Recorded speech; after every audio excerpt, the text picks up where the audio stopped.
we're going to watch a clip from Wreck-It Ralph Breaks the Internet. This is a clip where a young character called Vanellope meets the Disney princesses. Don't ask me why, it doesn't matter. This is just what happens. So here we go. There we go. Thought you'd enjoy that. I remember sat a number of years ago, whenever it came out, sat with my two daughters watching that film. I remember watching that clip, and it really made me sad. Really made me sad that if we're saying to a generation or generations of young women, your role in life is to wait around for a big strong man to come and rescue you, then that is desperately sad. I remember sitting there thinking, I just want so much more for my daughters, and I want both of them to just know how amazing they are. And I wanted to say this when I thought about calling this Ruth is not a Disney princess, but I was worried about a lawsuit from the old Mickey Mouse, so we're not going with that. Ruth is not waiting around to be rescued. Now, I don't know about you, but my view of this story previously was that Ruth is essentially the person who's just like, someday my prince will come, and then he comes and they get married and it's all happily ever after. And actually, when you read it, that's really not what's going on at all. So I just wanted us to reflect on that, and just that clip from Wreck-It Ralph as the princesses coming together and they're saying, do people assume all your problems got solved because a big strong man showed up? And Vanellope says, yes, what is up with that? And then they say, she is a princess. So let's think about a few things about Ruth. First of all, I just love the way that she perseveres. We see Naomi, and Naomi says, don't call me Naomi, call me bitter. One of the things that I think is astonishing is Naomi's coming home 10 years later and everyone's like, it's Naomi. It's interesting that Naomi is memorable. The Naomi we knew was like, it's Naomi. She's someone who'd left an impression. And she's like, oh, don't call me that, call me bitter. She's completely different. And actually, understandably so. And I don't want anything else I'm about to say about Naomi to undermine that fact that if you lose your husband and you lose both your sons and you've gone away to a foreign land where it will all be wonderful and then it isn't, then you come home, do you know, it's not surprising if you're a bit bitter and you're struggling. That's just normality, isn't it? But in contrast, you look at Ruth, who's also lost her husband. She's come with her mother-in-law to a land she doesn't know or understand. She's the carer. She takes on almost like the male role in that culture as she becomes the family provider. And she just kind of gets on with it. And as I was thinking that, I was thinking about, I don't know if you remember the show called The Midwife. I know it's still on, but Tracy decided to stop watching it several series ago. So I've been delivered from it. So I don't know what's happening nowadays. But one of the last series we used to watch, and it is a lovely show, by the way, because we don't want lawsuits from anyone, do we? And one of the last series we watched was the one where the character Jenny, that's how long ago it was, her fiancé died suddenly and unexpectedly. And she's just in tears, and she bumps into this lady. And Jenny is just devastated, and there's tears, and she's just miserable. And this old Jewish lady says to her, you will feel better than this. Maybe not yet, but you will. You just keep living until you're alive again. That's incredibly powerful, isn't it? She's just saying this, but you're just in a state, you're feeling bitter, it just feels like everything is over, nothing will ever be better. You just keep living till you're alive again, because that's all you can do. And when I think of Ruth, that's what I think of.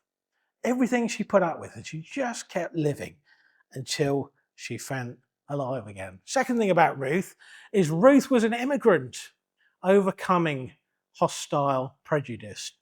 An immigrant overcoming hostile prejudice. Moab, so she's from Moab, a Moabite. They were Israel's enemies.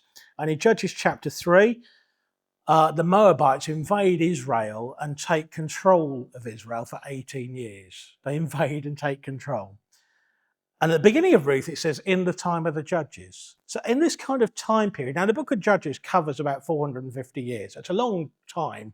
But nevertheless, in this time, she's come from a land where they came and invaded, but we chased them off in the end. Do you know what I mean? It's like, don't mention the war. This is like really proper serious stuff. And she comes from this land.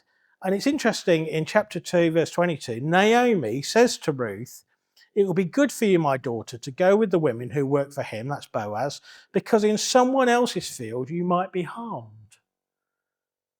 You're at risk, Ruth. And the thing that astonishes me about this statement is she doesn't tell her this before she goes out the first time, which is really quite interesting. She really says, "Shall I go gleaning?" And Naomi doesn't go, "No, no, no, that's dangerous." She sends it, "Oh yeah, brilliant, off you go." And Ruth is someone who's at risk. She's a foreigner. And there's a lot of talk about immigration going on in the world at this time, and across the pond they're having a conversation. And here we have conversations about people in boats. And do you know what really breaks my heart? It's just a fundamental truth that it's really good for us to mix with people from different cultures and backgrounds. And that's the bottom line, really, as far as I'm concerned. It's great to have people here from different countries. I grew up in a church with people from different cultures, large West Indian, Jamaican contingent in our church. And my view of worship and giving is completely different because I'm mixed with those guys. I went to our church also across the road at the time from the biggest Sikh temple in Europe. A lot of people converting, some people converting from Sikhism and becoming Christians. We started a Punjabi church. I preached in a Punjabi church, had an interpreter, and I mixed with those people. And I learned to develop a love of curry. And also, I just learned so much about their passion for God and their sense of so many of them have been delivered from this thing that they considered to be a very legalistic religion, and how the Lord had set them free. And for me, growing up in a Christian home, it really opened my eyes to see who they are. I just think it's brilliant when we meet people from across the country, a different world, and I hate it. I just cannot stand it when people imply that people from different countries are of less worth than us. Now, if you want to have a philosophical policy that says we can't take everyone from everywhere in the world in our country, well, that's fine.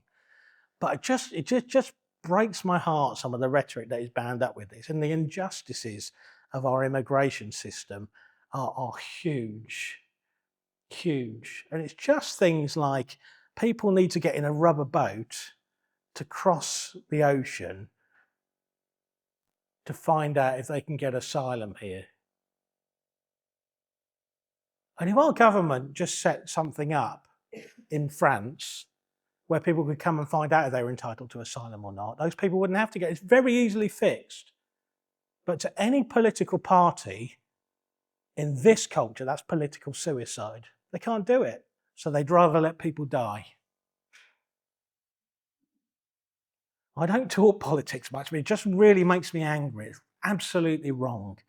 And our country is a better place because we have people from different cultures. And my prayer is that our country would turn back from the path it's on, and we would be grateful for the enrichment we found from people from other cultures.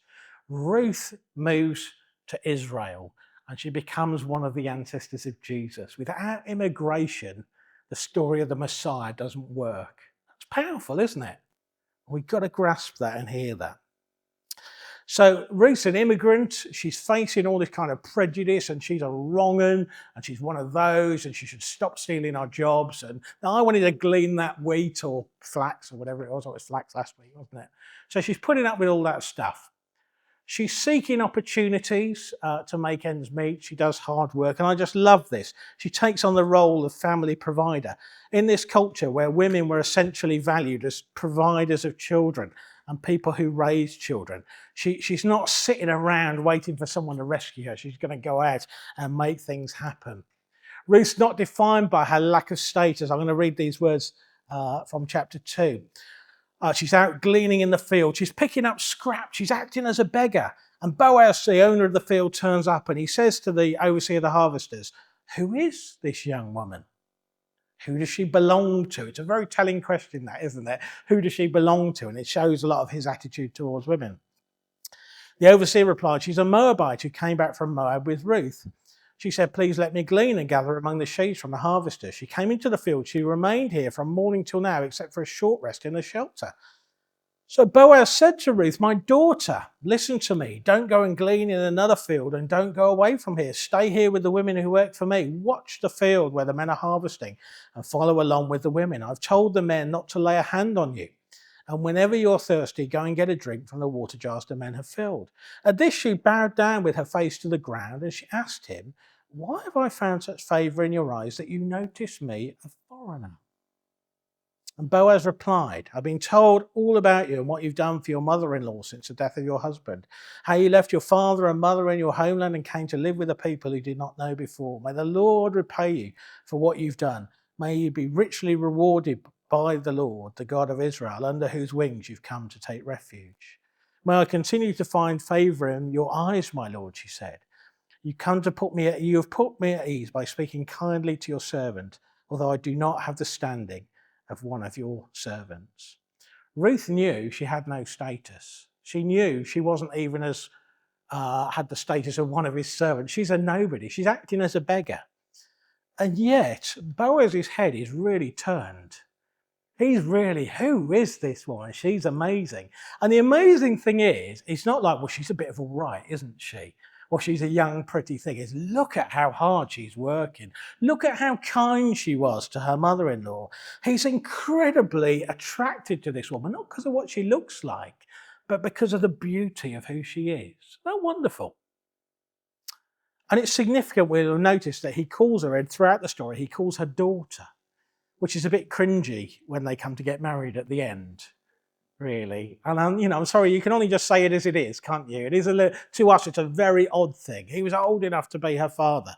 The other person who calls her daughter is Naomi. And of course, in our culture, you'd think it would have been Boaz and Naomi that would have got married. And they would have been a similar age and lived happily ever after. But there were not going to be any children from that. And this was all in this culture, as we talked about children. So Ruth is not waiting about to be rescued. She's making things happen.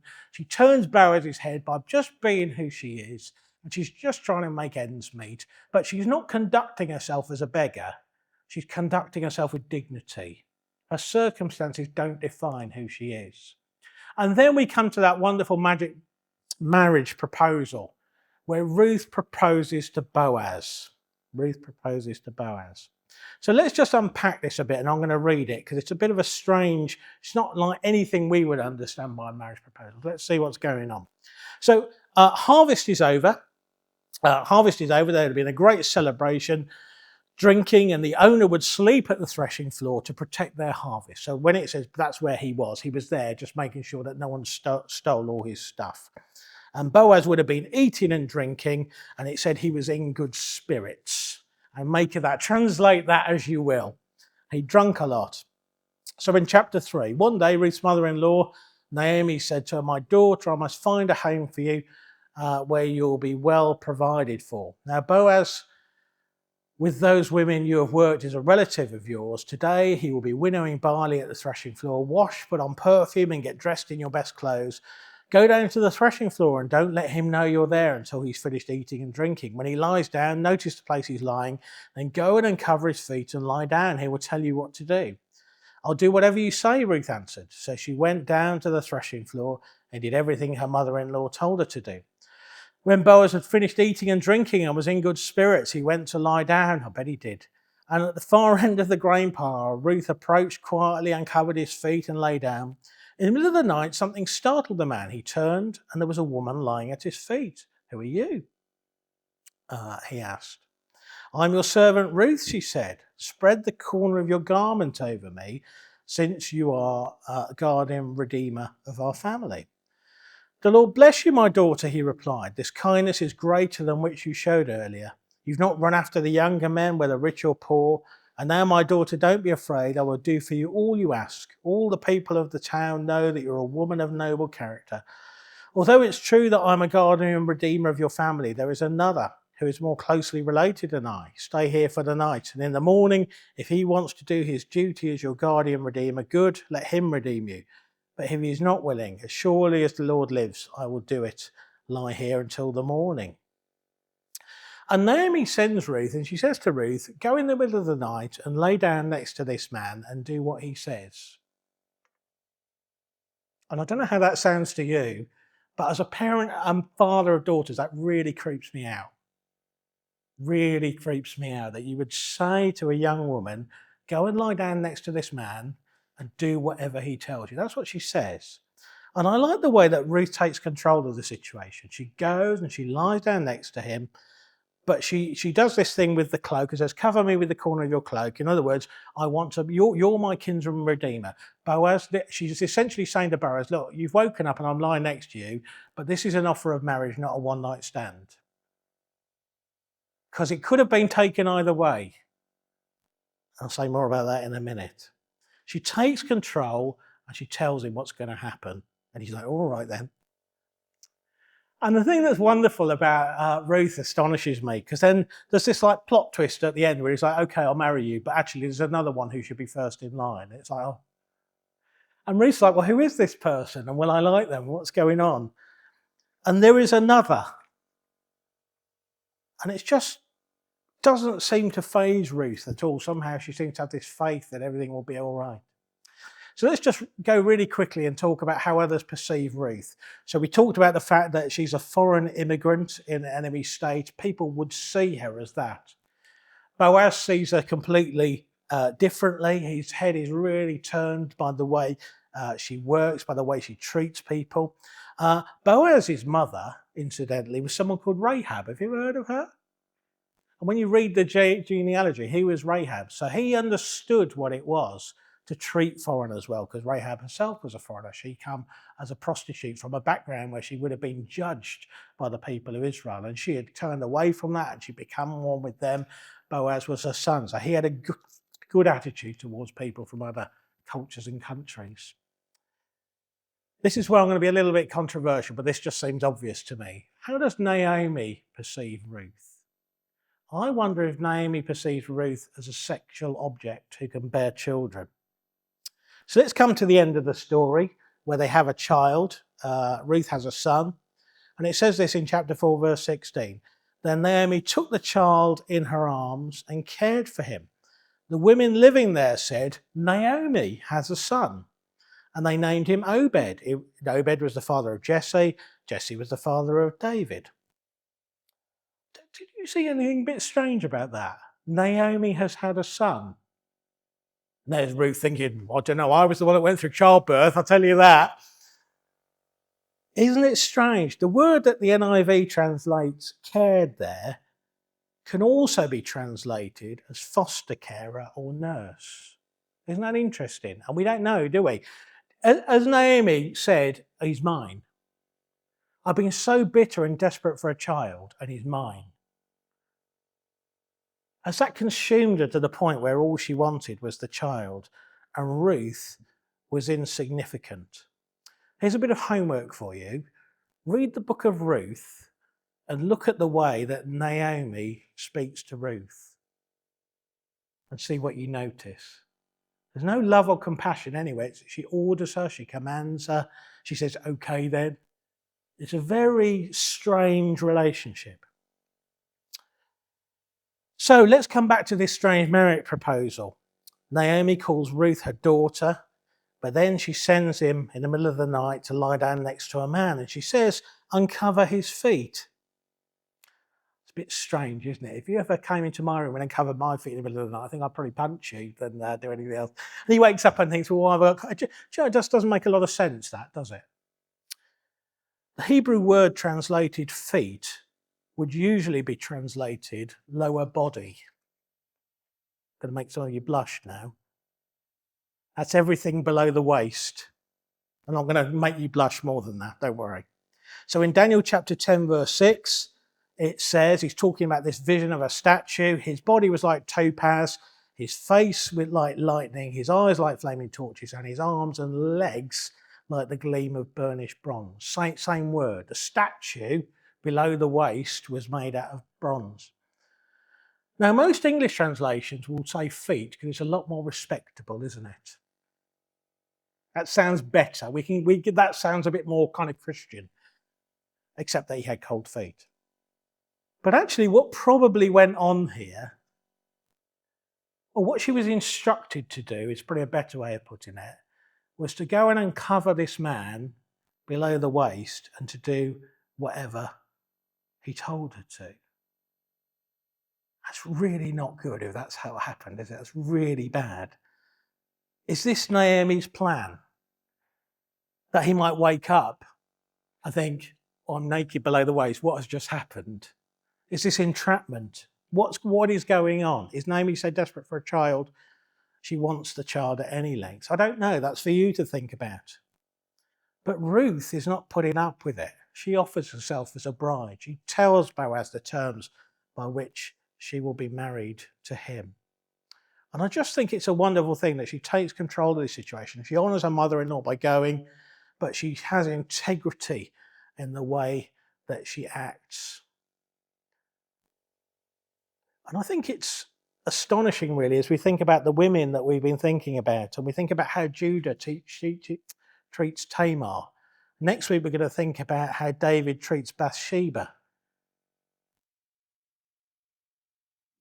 I just thank God that Boaz treated Ruth as a woman made in the image of God and didn't make use of her for the night and throw her away. Naomi, desperate for children. Two things I noticed about this passage, and just one of the things that's perplexing in our culture is the issue of marriage.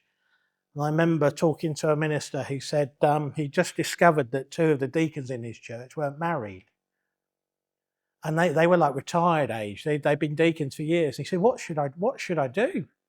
Because we believe in marriage, don't I? And I went to talk to them about it. And they said, well, we've been living together for 40, 50 years. So we are married, aren't we, biblically? And I said to him, well, that sounds biblical to me. And I don't know if you're going to shoot me and tell me that's wrong. No, don't get me wrong. I think, people should be married. But the question is, what is biblical marriage? And biblical marriage doesn't necessarily mean you have a piece of paper that's legal. Now, I would advise anyone who's not married who's going to live together to get married because it gives you the best legal protection. But actually, biblical marriage, as we're discovering here, can be very unconventional. But it's about commitment for life. And actually, why would you want a bit of paper if you can demonstrate your commitment to life another way? It's interesting, isn't it? How these things, some of what I'm saying isn't going to sound right to some of you.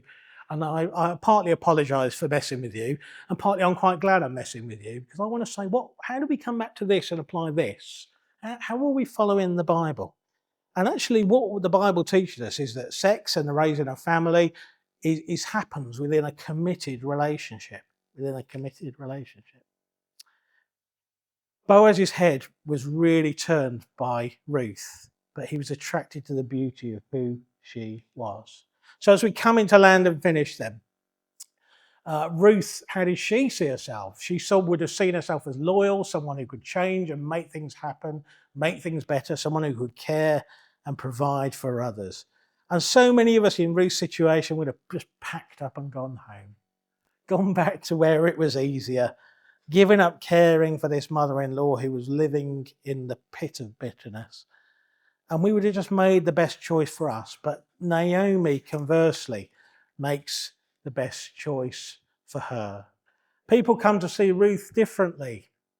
And there's a passage there, they talk to Naomi about, may you be famous. And down towards the end there, they say, may your family be like that of Perez, whom Tamar bore to Judah. And it's just interesting, this reference back to Tamar and this reminder that the genealogy of which Boaz was a descendant wasn't a pure Jewish one, and that she was very, very welcome. They admire Ruth, but sadly they still see her primary value as providing children, which is a sad thing. And it's just a reminder on the slide there.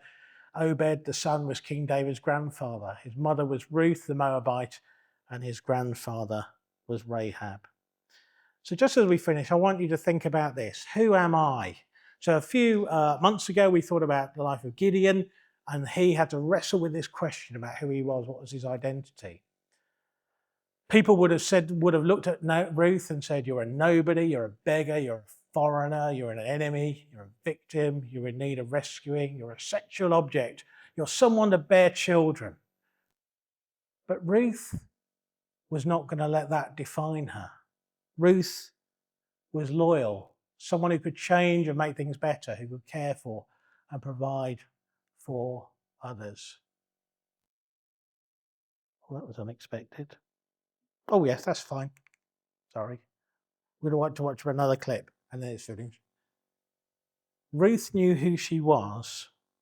And the question I want to ask us today is, do we know who we are? Do we know who we are? Are we seeking to live as the person we've been defined by others as?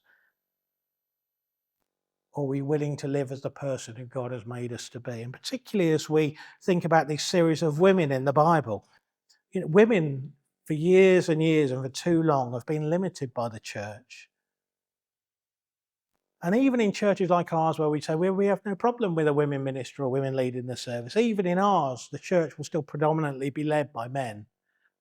And it's just not right, is it? It's just not. And we've got to be praying that God would raise up women and men, all the people he calls to do things that are great. And so we come back to Wreck-It Ralph to see what happens next. I was sat in the cinema in that earlier clip and thought, oh, that's so sad. I remember watching this clip with my daughters thinking, you go girls.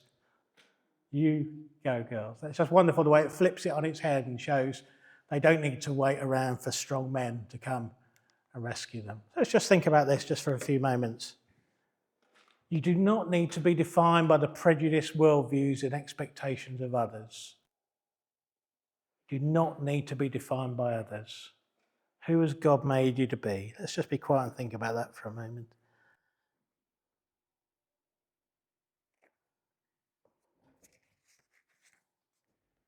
Inspiration that she is to us. She was so amazing. She overcame so much. And I pray that you'd help us to persevere. The things that detract and deflect us and try to knock us away from being the people you call us to be. God, help us to overcome them and to choose to be the best version of ourselves that we can be as we seek to become more like you. Amen. As always with these things we've been talking about, some serious things. If you'd like someone to talk and pray with, come and find someone after the service, but probably more likely, if you think, I'd really like to spend some time talking to someone over a number of weeks, then speak to Tracy or myself or Eleanor or anyone else you know and trust in the church. And let's spend time as we grapple with these deep issues, thinking about how we move forward